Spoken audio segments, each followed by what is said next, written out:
Check. He's got you. Good morning, Genesis.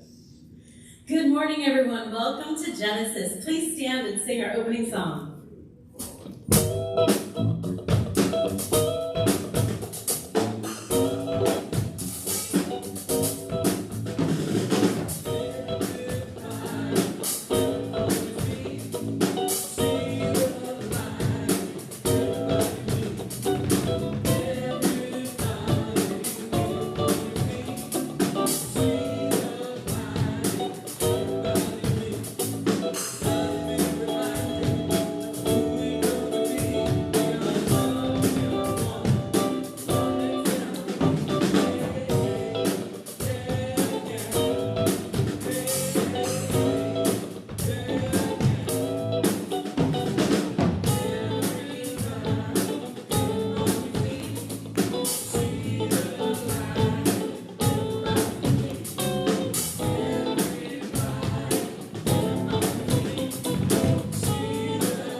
Good morning, everyone, and welcome to Genesis. This is our celebration service, and for those of you that are joining us online, Kelly Gooden is our online communications person, so if you say hi to Kelly, that would be great. If it's your first time here and you want to say your name and where you're from, that would be even better. So now is the time that we are going to do our ministered Sacred Covenant Easy Prayer. And just as a reminder, we are reading this every Sunday. The selection committee had a weekend retreat that we wrote this prayer, and it is written in order to call in the perfect minister for us. And as we read it over and over, there's a copy out on the table and as you come in. If you want to take it home, you can read it every day. But as you're reading it more and more, we will embody that person. We will embody it into ourselves, and that will be calling in our new minister to join us. So please follow me. There is only one life. This life is good. This life is God. This life is my life now. In knowing that I am one with this life, that is God, I therefore know that I am one with all of its blessed expressions, which includes the presence of a new minister for my beloved spiritual community. Because I know that the highest purpose of my new minister is to glorify God, I therefore know that my new minister is a revelation of God as love. I further know that my new minister is the fulfillment of that which has been promised by God. For it is written, I dwell in the house of love.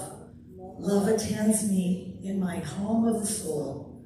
I shall never leave this home of the spirit. I shall abide in this home forevermore. As I stand in agreement with my beloved community, I see my new minister before me as revealing the truth and power of love. I now intend to experience my new minister in full cooperation and agreement with my community, knowing this truth about myself. For I am powerfully expressing divine love, inspiring all to do the same. I am blessing and honoring all paths of spirituality, awakening deeper truths and spiritual growth. I am a place where God shows up, expressing divine love, allowing truth and joy to heal all. I am embracing, teaching, and exploring spiritual truths from diverse spiritual teachings. I am teaching and embodying prosperity, trusting that God is the source of my good. As I now accept the highest expression of a new minister into my life, I know that they will be revealed in a way that will glorify God and serve the highest and greatest good of all, who are touched by their presence. I am grateful God is gracious, and so it is.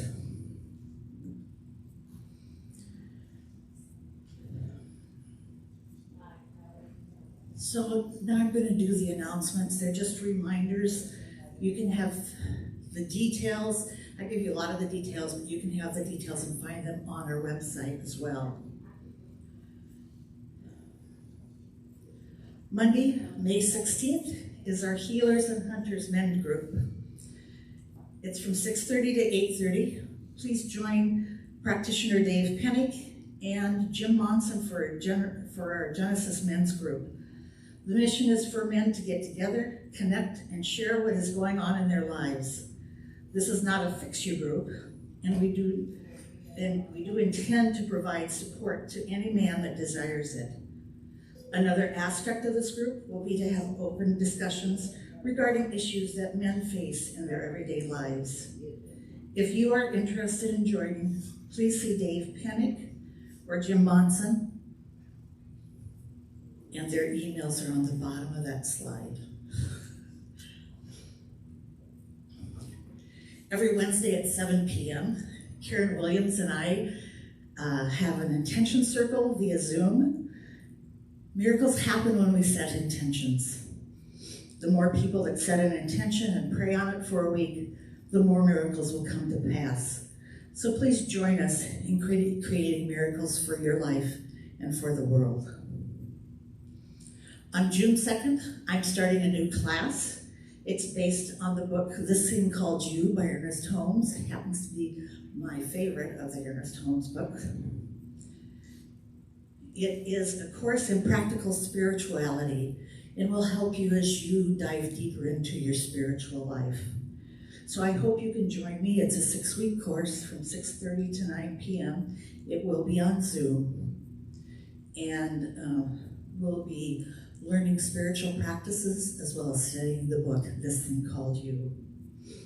There are more details on the website at genesiscsl.org/learning-opportunities. So are there any first-timers here today? Kelly, are there any online that have admitted it?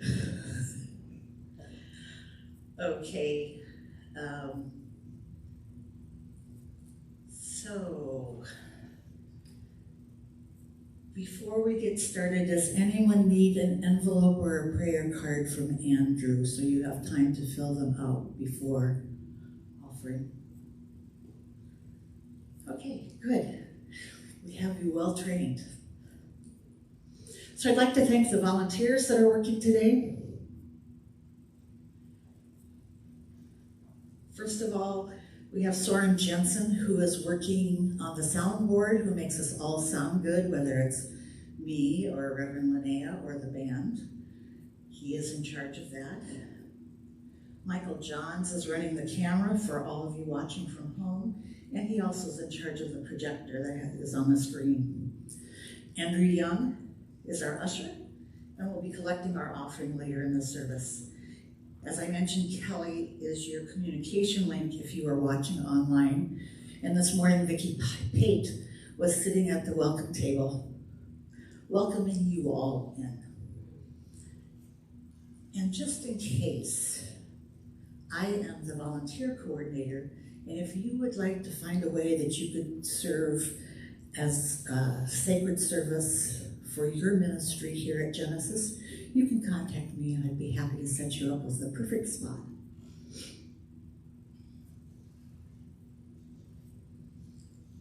Just a reminder that this morning's meditation is on Facebook. It will be on for 30 days. And if you'd like to listen, it was on forgiveness and releasing your memories that you no longer need and letting go of them and letting the Holy Spirit take them over for you.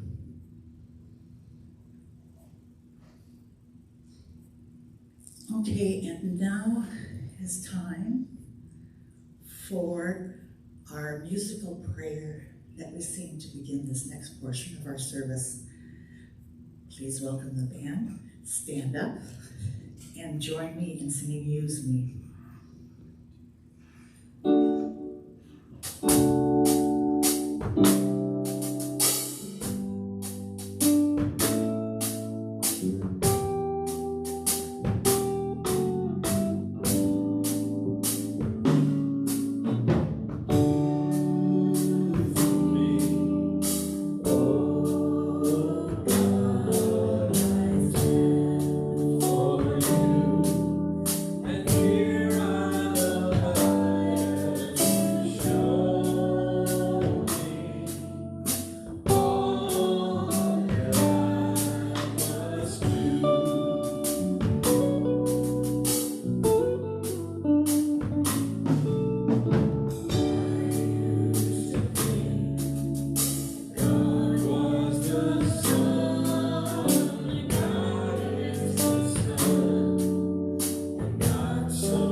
I forgot to introduce myself earlier. My name is Cynthia Zink, and I'm the practitioner for today. The reading that I've chosen comes from a 16th century mystic called John of the Cross. And he is talking about how we can trust the silence that comes when we surrender our need to speak to God using our own words. This is no time for discursive meditation. Instead, the soul must surrender into peace and quietude, even if she is convinced she is doing nothing and wasting time. She might assume that this lack of desire to think about anything is a sure sign of her laziness. But simple patience and perseverance in a state of formless prayerfulness, while doing nothing, accomplishes great things.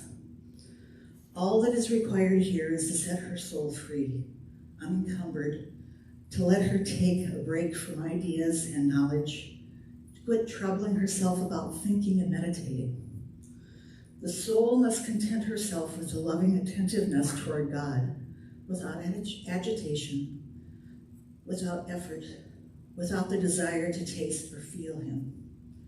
These urges only disquiet and distract the soul from the peaceful quietude and the sweet ease inherent in the gift of contemplation being offered.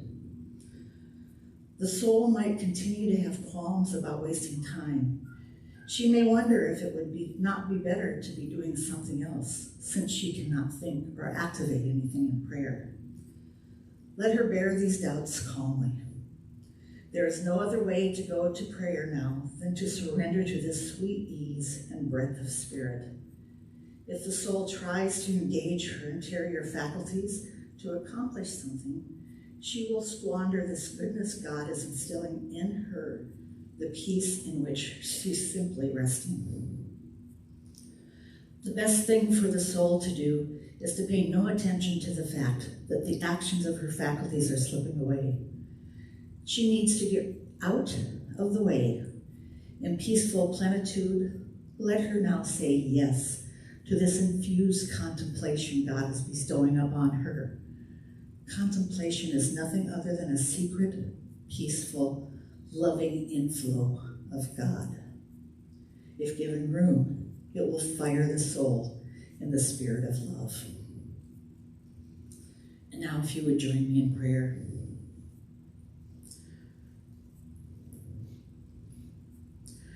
Recognizing the power and the presence that we know as God, I see that great love that infuses the entirety of the universe, that is in each and every one of us.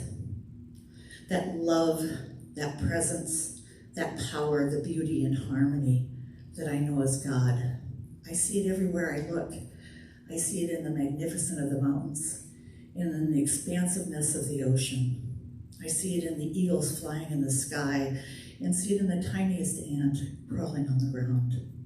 It is everywhere and in everything. And I am one with this love, with this presence. And I know that as I am one with it, each and every one of you hearing my voice is one with it as well.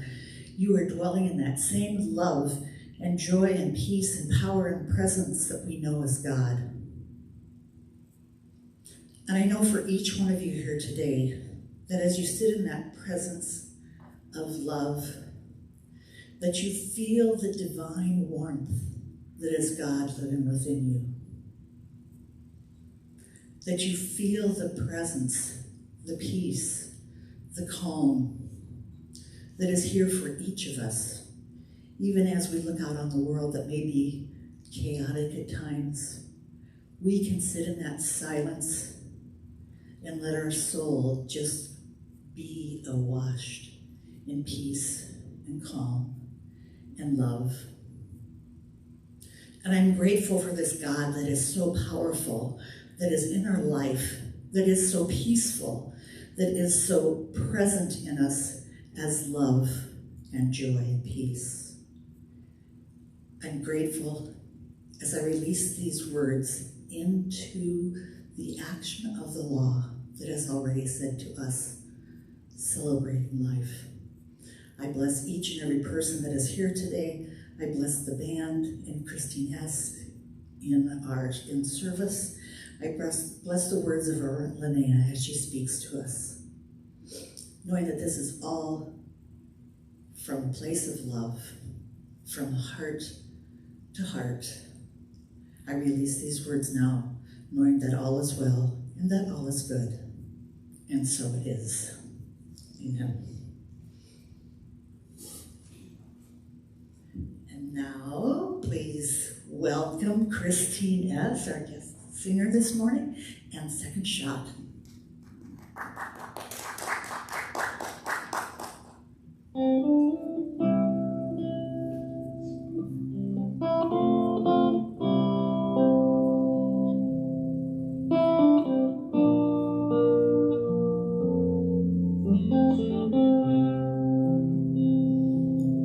There is a garden where dreams come true,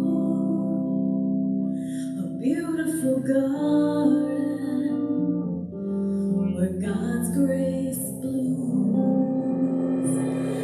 There is a garden where everything grows, a beautiful garden where love is sown. And in this place of light and love, you can do anything you've been dreaming of. There is a garden where dreams come true, a beautiful garden. That garden is you.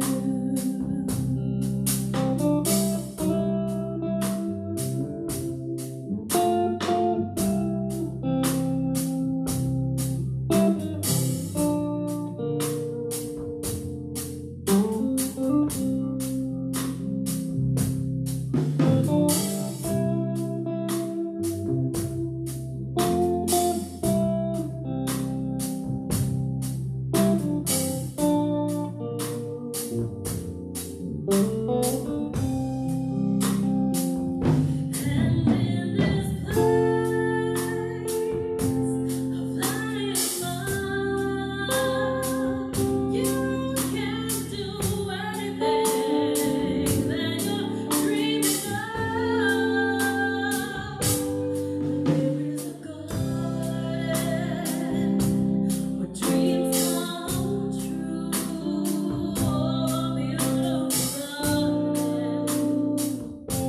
That garden is you, such a beautiful garden. That garden is you.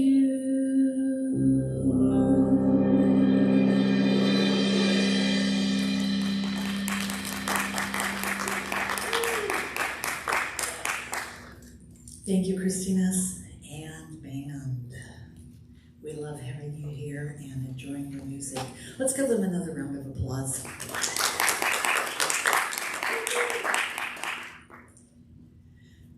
So as probably most of you know, Reverend Eric is suffering through the stay in Barcelona, Spain for a couple of weeks.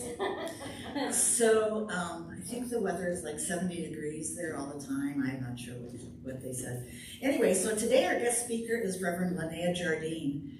She is the founder and the CSO, which is the Chief Spiritual Officer of the Spiritual Care Institute.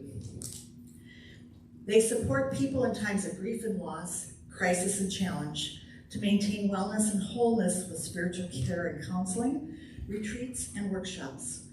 Serving the greater Puget Sound since becoming a licensed practitioner in 1988 and an ordained minister in 2004. Lynnea helps people solve spiritual and emotional challenges, transform uninspired behaviors, and helps open minds and hearts to their greater potential. So please help me in welcoming Reverend Lynnea Jardine.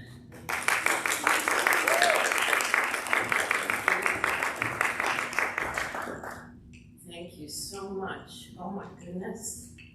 I just feel so welcome. That song. My last name is Jardine, and it means garden. So the song was so precious. Oh my God. Because you know, when you come to a new place, you're a little nervous. I don't care how long you've done it. And then, it was wild. I didn't put it together, but 2004, I was in Barcelona for the Parliament of World Religions. I gave that to myself as a gift. Is that me making noise? It's my necklace. Shoot. Let me take it off.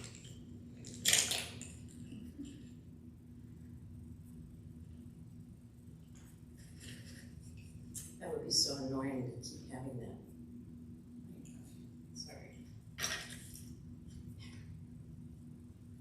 Anyways, Barcelona, oh my gosh. So, I can't believe Eric's there right now. It's very interesting. It's a beautiful city. We had 10,000 people there, and they were doing amazing things. They are so conscious. So he's going to bring back some deep consciousness, I'm sure. So I'm so excited to be here on so many levels. I was at Genesis when it first started, and I really haven't been here much because I've been doing my own thing for years. But I've always had high regard for Genesis. It's just a beautiful group of people. And my son was on the visioning team, my son Jacob Jardine, with Randy Singer, and they brought in the new minister at the time. Well, the minister was there, but now I see this great gift of bringing a new minister here now. So last week, Eric was telling everybody, and apparently on a series of 5, that there are 5 main spiritual practices in Science of Mind.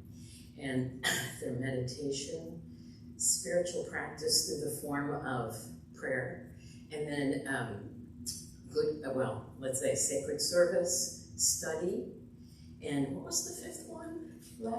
First one was about abundance, wasn't it? Anyway, sacred giving. And the idea being that if we have a life dedicated to spiritual growth, if things are off the path, guess what? We could probably check where we are on the path by looking at those 5 practices. And maybe I need to go study something new. Maybe I need to pray. But what we're doing here to do is the second half of a very important practice, which is learning how to listen, and listen to spirit or divine intelligence. And I wanted to tell you this fun thing about what is meditation.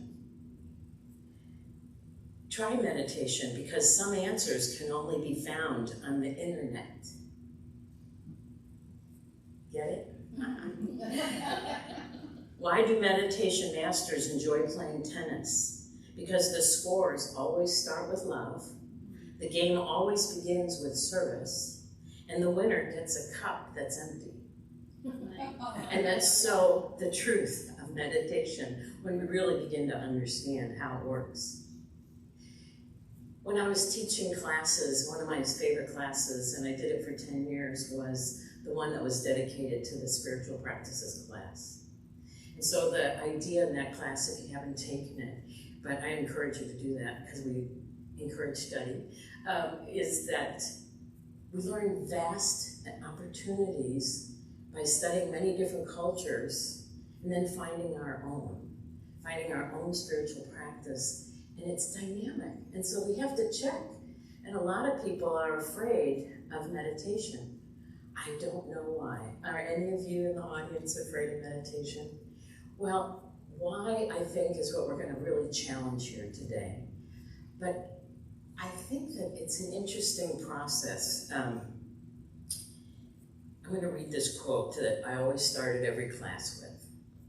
If your mind is empty, it is always ready for anything. It is open to anything and everything. In the beginner's mind, there are many possibilities. In the expert's mind, there are few. And that's by Suzuki. And why I like that is because we so want to be experts. And I think the expert gets in the way of our ability to glory and really enjoy meditation. Because we think there's some right way to do it. Now, there are ways to do it that are right for you, so it's unique. But there are there's more developed ways, the more that we learn to work with it. So I'm going to give you 5 steps, not unlike 5 steps of treatment, and they fit so perfectly, so you'll be able to remember them easily. Because what are the 5 steps of treatment? I saw Eric show them to you. God is, I am, I know, thank you, and release. And guess what happens in meditation? Very similar. The recognition piece is preparation. How many of you really sit down and prepare when you're getting ready to meditate? Well, most people are finding it very hard to meditate because of monkey mind. Familiar with that term? Monkey mind.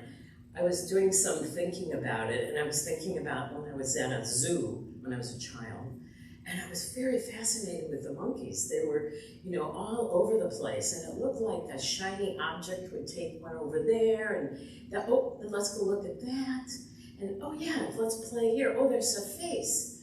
Oh, whatever. So it's interesting that it mirrors what's going on in our mind when we sit down often to prepare to meditate.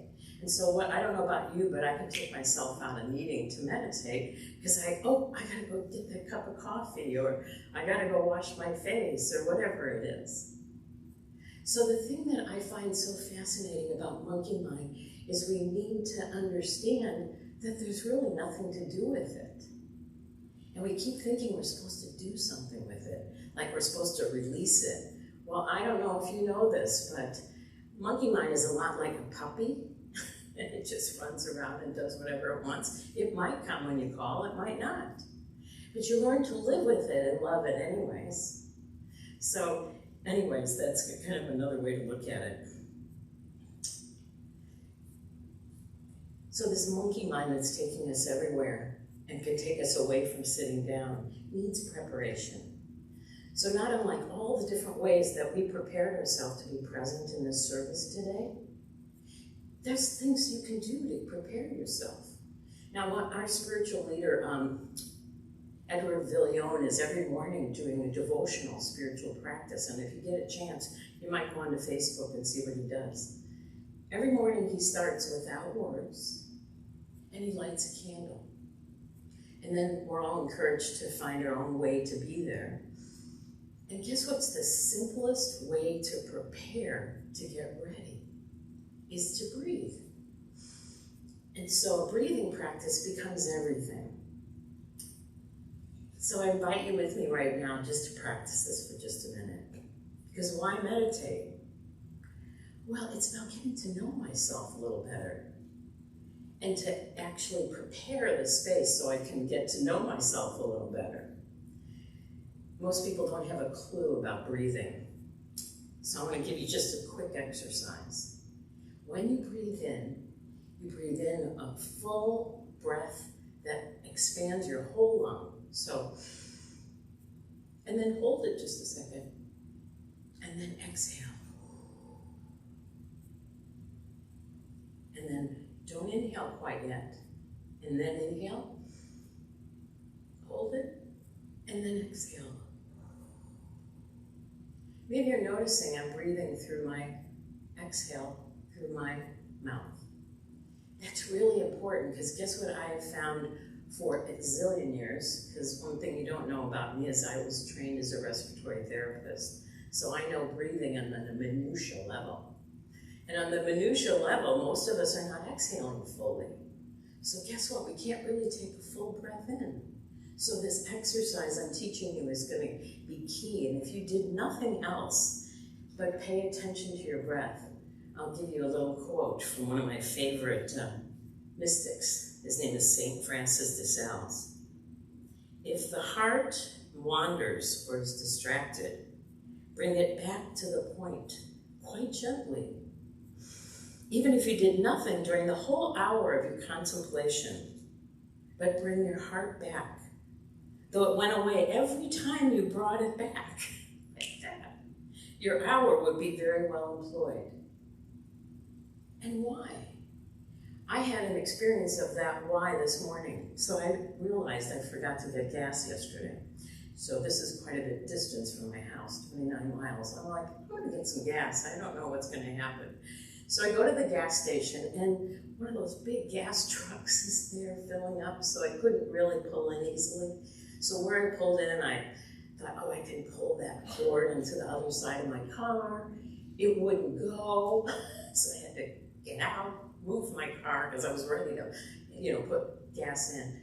Get it back in the line, get it open, redo everything, and started to do gas. Well, there's this guy watching me, and he's decided that I don't know what I'm doing. And he's probably right. But anyways, he decides to comment, oh, by the way, do you know on the gas gauge there's a little arrow, it'll tell you where your gas thing is? He had no idea what I was thinking.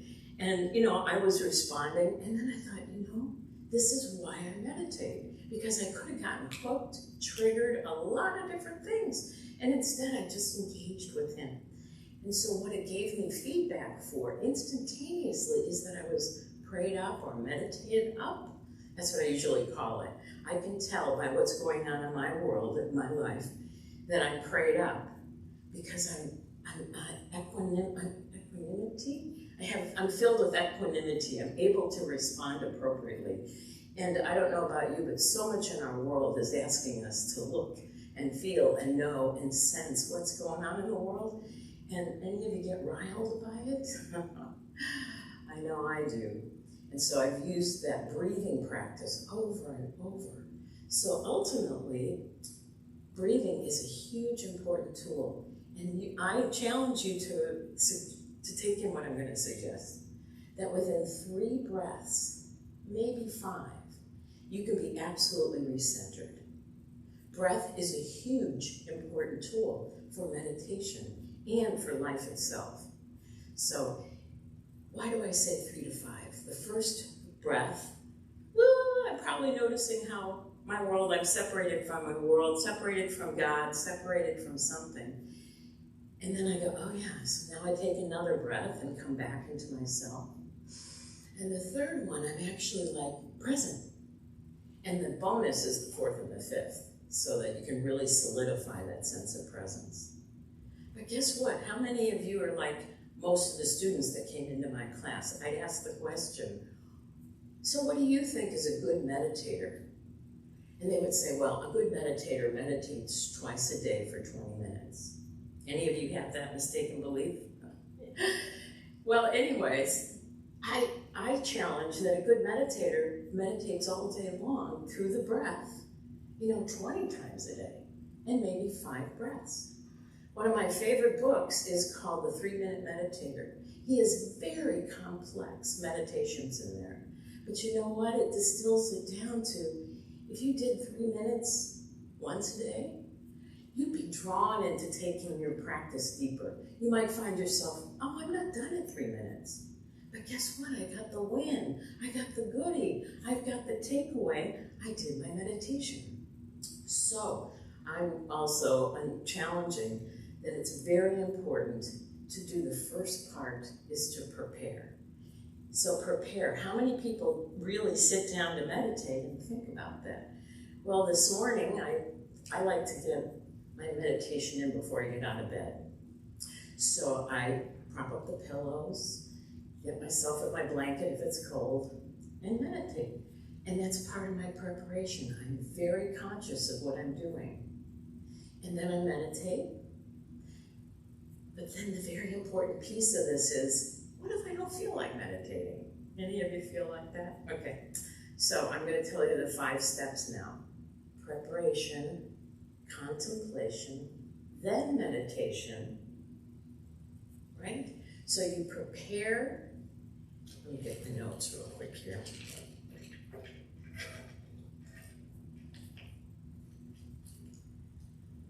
So you prepare. You settle your body in an upright position, relaxed, focused, and letting your good thoughts say, you know what, I'm going to do a meditation. And then I contemplate. And contemplation is so important. It's about preparing with a purpose. So one of the things that was interesting in your meditation practice this morning is I'm sensing your purpose. She said it at the end and in the beginning was about forgiveness. So she made a choice and said, I'm going to develop this meditation practice And she's going to focus on forgiveness. And she asked us all to join into that, which is so beautiful. But what do you do? Do you, like if I was feeling this morning, let's say, but I didn't, let me do another day. Okay, earlier this week, I was just like in a hurry. I overslept. I got to get into my computer by 8 o'clock, and it takes me at least 7 minutes to do that. I didn't take time to meditate, and I was out of my mind. And so then I'm hurrying and scurrying, and then I went, oh, I can still take 7 minutes after that to slow down, to relax, to get myself centered. When I did that, the feedback on every single call that came through was lovely. So I'm dealing with people in crisis and challenge, and I have to be a listening of safety and connection and focus for people. And if I'm not focused, it's instantly there. Oh, any of you notice that in your world? What? If you answer the phone and you're not prepared, you're going to get what? So, preparation. Contemplation is the second step. Sorry, I am jumping around because I didn't really look at my notes. So anyways, I'm going to say the 5 to begin with. So there's preparation, contemplation, meditation, and then thank you, which is your dedication, and then release, which is the subsequent practice. And that's very similar to science of mind treatment, right? So contemplation. This is where the monkey mind actually gets some help. So I take into consideration I've got a monkey mind, and I might need help someday. Some days I don't need it because I'm able to access my meditation practice instantaneously. But there's other days where it's a mess. So like that day when I was at work and I said, oh, I can feel it going wild. So I dedicate it by analyzing and being specific, like she was with forgiveness. And I'll say, like this morning, I said I wanted to feel peace. But guess what? Peace is already there. Forgiveness is already there. The garden is growing already there. But am I hooked into it? Am I connected to it? So I have to make a choice consciously with that monkey mind going wild. What do I want to focus on? I want to focus on, and in Science of Mind, we're encouraging us to look at our mind and see what's happening there. Do you know in psychology now, they've really embodied meditation practice, but they can't call it that because it's too spiritual. So they're calling it mindfulness practice. And one of the things that is interesting about their definition is for them, the mind is what the brain does. So I have some information here from Dan Siegel. Mind is what the brain does. Observe the mystery of life. What is the connection between the brain and the mind? Well, that's what the monkey mind is going crazy. It's trying to figure out, what is that connection? And how does this apply to my life? So we give it a single focus. So for most of us, when in doubt, use peace. When in doubt, use love. You know, what is it that I need to singularly focus on to have my dedicated practice, my meditation practice? Now, Science of Mind is fascinating because it was created in the 30s, 20s. And Ernest, it was more a contemplative practice than a meditation practice. Because when we really understand the difference between contemplation and meditation, meditation is silence. Meditation is silence with singular focus on what I'm trying to cultivate and develop. So if I want peace, I might have a lot of stuff to prepare and contemplate to get there. And then once I take a risk and sit in my stillness, there's peace. And I can arrive, and I can be, and I can cultivate and explore peace. It was always there, but to get there was fascinating. And Ernest, most of his meditations and his books were contemplations. We didn't know that back then because, you know, we didn't know. He didn't know. Later in his practice, well, later when he was developing all of his amazing information, he studied amazing mystics. And And so he did get it, but he didn't write it in those first books. So meditation is not mentally active in the way that study is active, nor is it mentally directive in the way that prayer serves to direct our thoughts. If meditation resembled any activity, it would be the activity of listening. If it required any action, it would be the action of surrender. For meditation is the practice allowing emptiness to permeate the mind. Meditation can also be described as the state of awareness and experience of freedom that rises up in the absence of thoughts, feelings, and expectations. So when in doubt, my monkey mind is filled with thoughts, expectations, judgments, the past, the future. Very little about the presence. The presence is my connection to all the good. And I really benefit, as I'm asking all of you to consider the benefit of the self-regulation of that monkey mind to come center in the stillness. Because then there's a huge gift. In the gift of stillness is all the answers. Remember that first quote I said about the internet? Often the monkey mind wants the answers. We want them now. But guess what? They're there and they're waiting for our recognition and experience of it. And we'll actually have a direct experience of it if we can let go ever so slightly and surrender into that which is kind of crazy, kind of painful. I have three directions I invite you to also look at. The words curiosity, open, and willingness.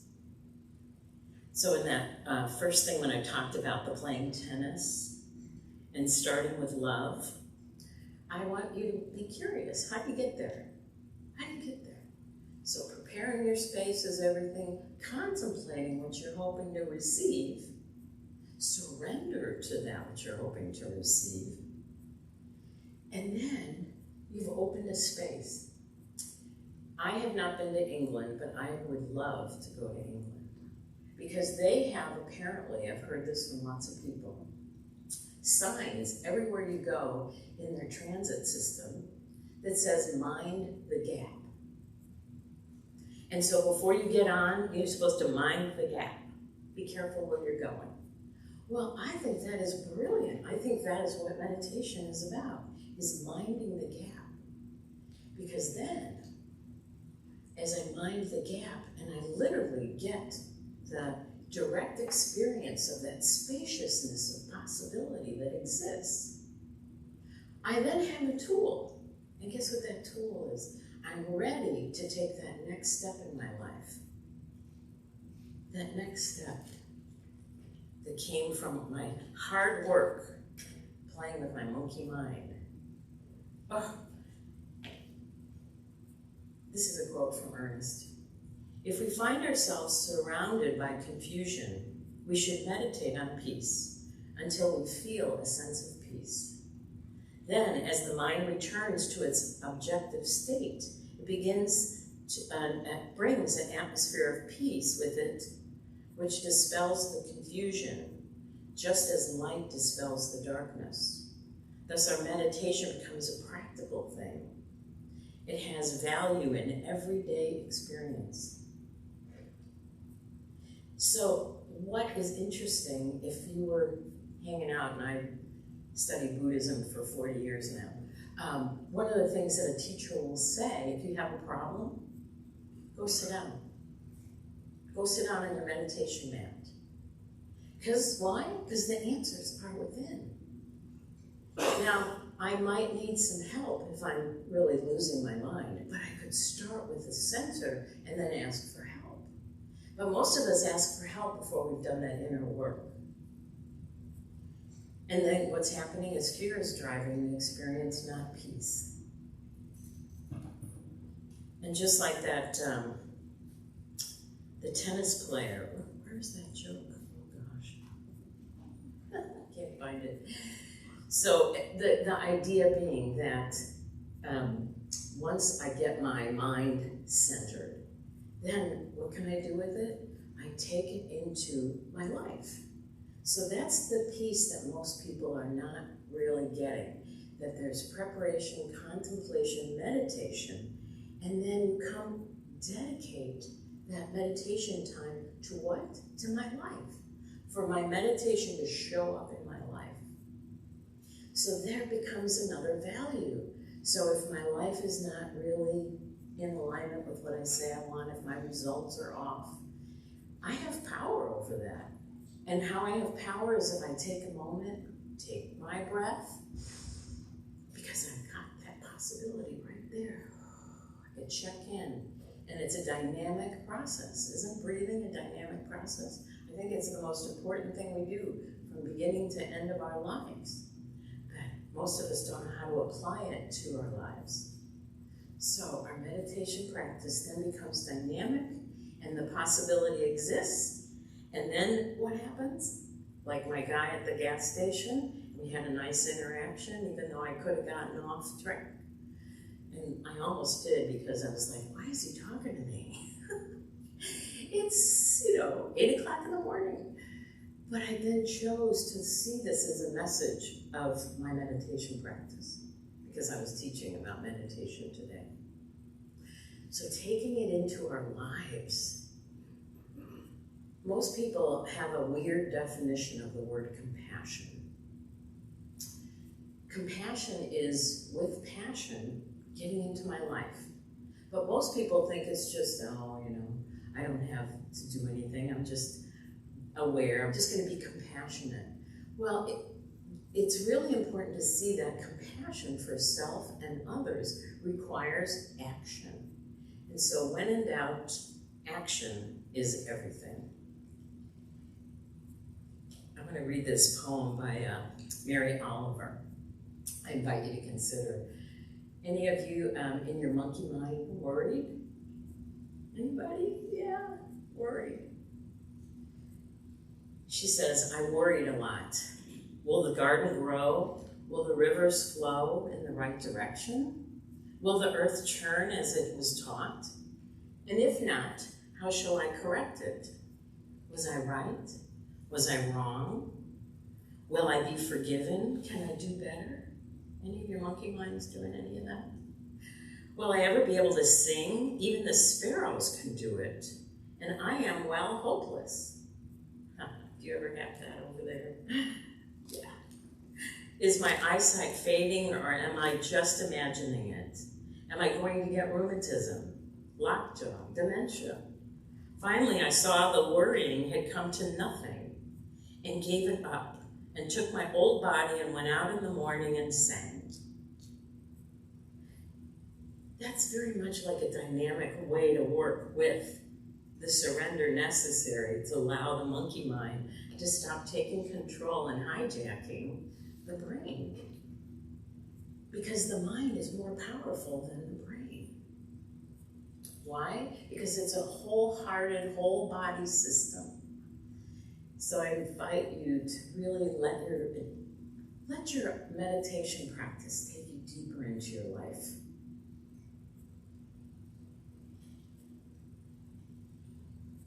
This was one other fun thing about compassion for self and others are one of the more important things. Recognizing that others have difficulty in life just like you, and to treat them as you treat yourself. Allowing and accepting things to be as they are in the present moment. Peace of mind is the highest happiness, or just remember the acronym, CRAP for short. So, compassion, recognizing, allowing, and peace. That's another way to look at how do you create some variety for that monkey mind. So if it's not working, like many of the practices include malas. This is a new mala that a friend just gave me last week for Mother's Day. This just says, hey, use a mantra. Maybe a mantra will help your monkey mind. Maybe music. I absolutely adored the piece of music that was in her meditation that helped my mind calm down. And then I have more choice about when I'm entering that stillness. That is really the point of meditation. But I can't tell you how many people are afraid of the stillness. I want to invite you to know something about me as well. I have 40 years of massage. I'm also a massage therapist. And I don't usually tell people that. I only do it for friends. And I've actually quit 2 years ago. But I believe meditation, and what I was doing in those 40 years was a dynamic meditation, because I was using my breath to internalize and massage myself on the inside. Have you thought about that in massage? Are you letting yourself breathe and really notice what's going on? And then when you reach stillness and there's absolute quiet, almost breathing is too much.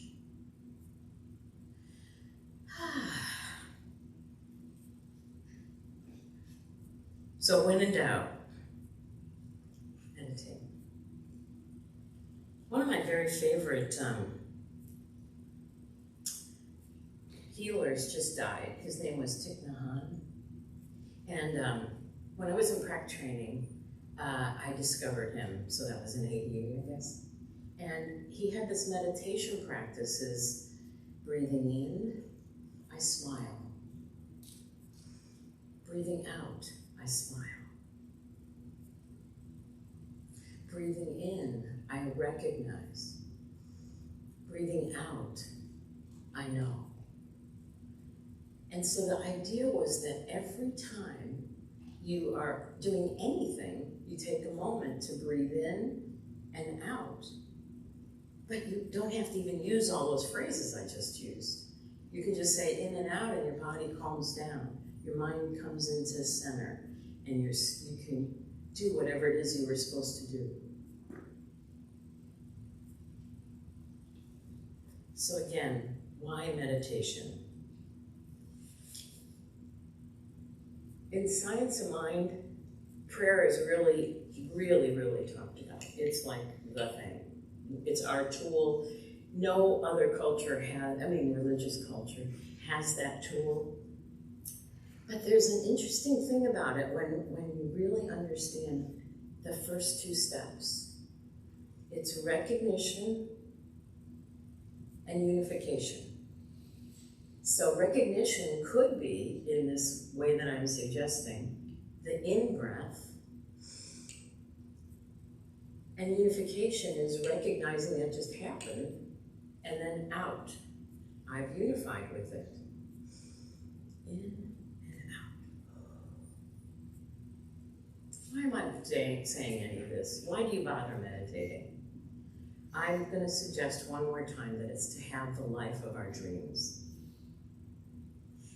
Why, if our life isn't working the way we want it to work, could it be that simple? Yes, it could be that simple. And how could it be that simple? By staying curious, open, and willing. Breathing in, I smile. Breathing out, I smile.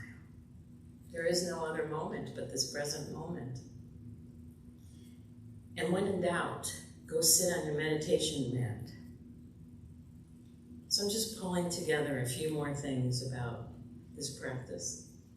So mindful breathing. Breathing in, I know I'm breathing. Breathing out, I am breathing out. In and out. Breathing in, I calm body and mind. Breathing out, I ease everything. You ever feel more relaxed when you breathe out?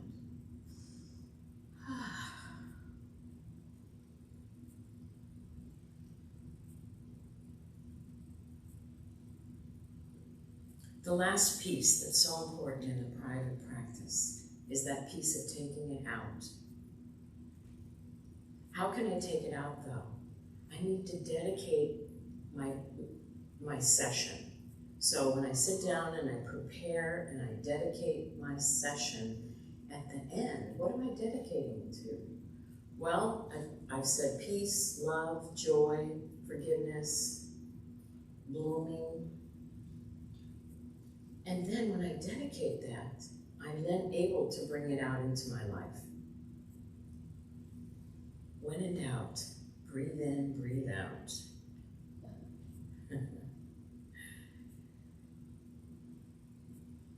Here's another joke. Meditation helps you stay in a clear-headed state so that when the challenges come at you, you can deal with them like a ninja in a calm and thoughtful way. When you realize how perfect everything is, you will tilt your head back and laugh at the sky. So, let's just take a moment in this time together to see if we can access a little deeper our meditation practice. So I invite you to prepare before we get in by checking your posture. How do you feel? Are you relaxed?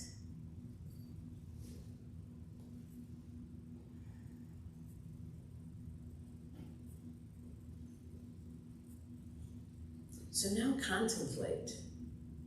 What would be of highest benefit for you in this practice? Is it peace? Is it love? I want to shout out a few words so I can add them to our meditation practice. Joy. Clarity. Clarity. Service. Service. Harmony. Freedom. Appreciation. Healing. Thank you. Healing. So now we're going to contemplate. We're choosing certain words that are going to matter very uniquely to each individual. And we're going to embody those. And we're going to embody them by breathing. Breathing in any part that might feel separate in any way from that word you just declared. So use your breath like an internal massaging tool. Where in your body do you need to go breathe in? Where does it feel like it's out of alignment with that word?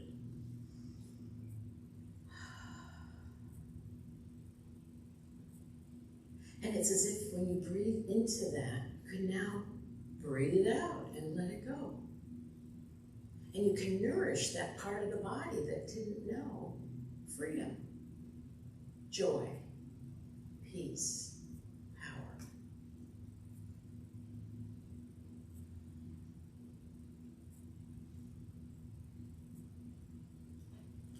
And as you're breathing in, really feel the stillness that has now occurred in your body and in this room. It's changed. Just by you taking this gentle, quick opportunity to breathe and listen to the other half of the conversation of life, which is stillness.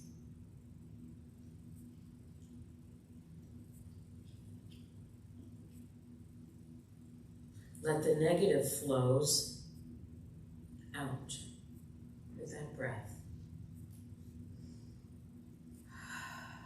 And consciously feel and know the word you've chosen. Let the clarity of your mind open up the space even more. You know, breathing is always a pleasure when we look at it, when we're aware of it. Concentration is right there.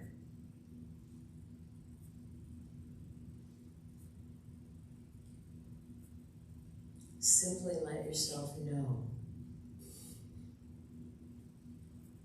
Massaging the inside of your body and your mind and your heart.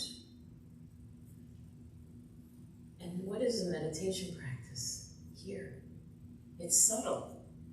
And subtle is everything. But how often do we let ourselves really be subtle with ourselves? Monkey mind is anything but that. So you're concentrating, and maybe you haven't been concentrating so well, but you are now. Let yourself reap the benefit of that. Because before we end the meditation, we dedicate. I did that for the benefit of my life. This is good. So training the mind to breathe in and breathe out. And then now in gratitude, dedicating that to yourself and to your world.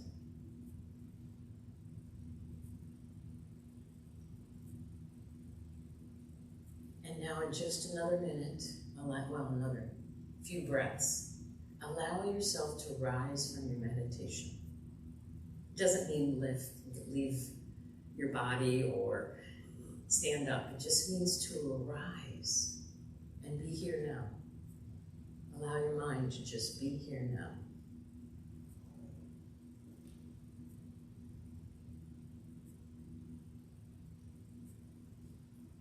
So I want to thank you for taking this time to be here now. And allow this music to take you deeper into, I don't know the name of the song. Om Shanti. Oh, Om Shanti.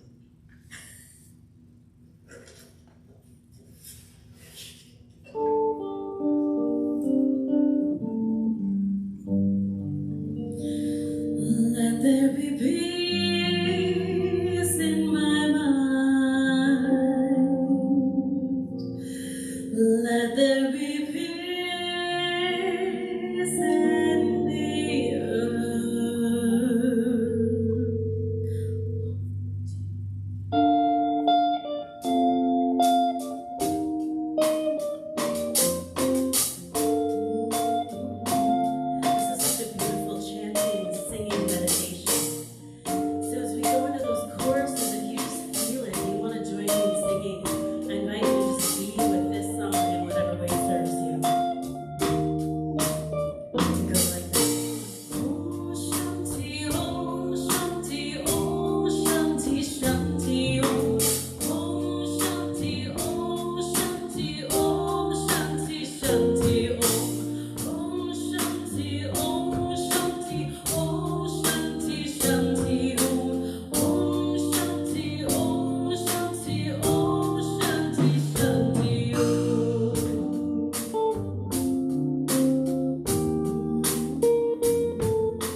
Thank you so much. And this is music from Second Shot and Christina's Young. And oh my goodness, that's a perfect way to end this. And one just last phrase. You may have little control over specific content of the monkey mind, thoughts, images, and feelings, but you discover you have the power to alter the process through which you relate to the contents of your mind and the contents of your life and the contents of the world. Be who you are, where you are. It's about love, and so it is. Amen. Thank you. Thank you.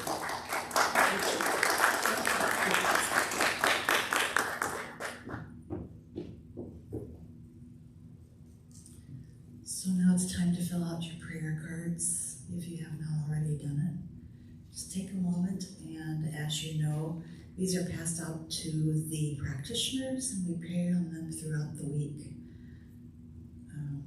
So if you would like to take a moment to do that right now.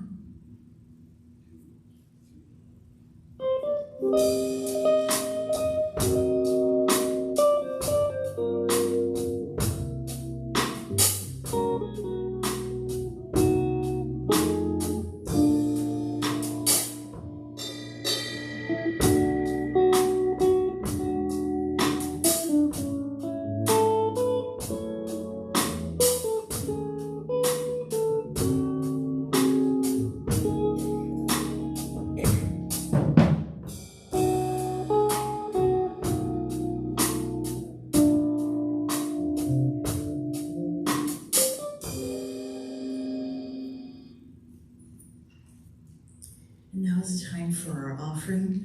Our center is supported by God, and we welcome you to be part of how God's support shows up by crafting a gift to Genesis at this time. If you are on Facebook, there is a donate button on the Genesis Center for Spiritual Living page or on our website at genesiscsl.org.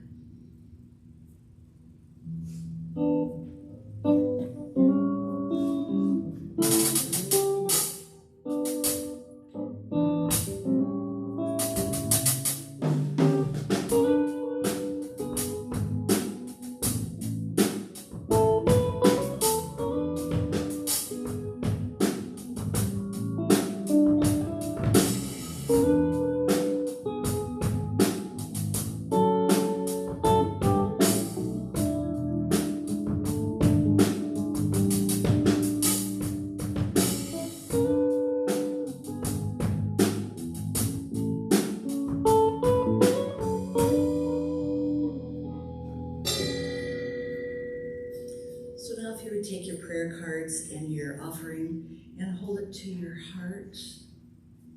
We say our offering blessing together.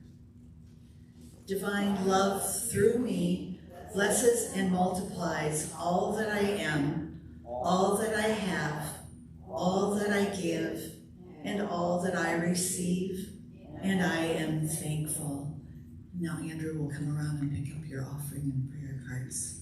If you would join me in God is my source.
And so I bless these gifts, given from the hearts of the giver, received by the heart of Genesis.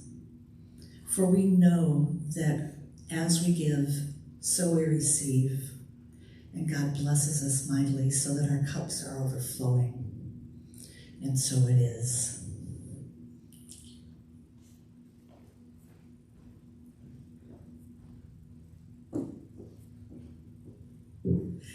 Okay, it is time for our closing song. I release.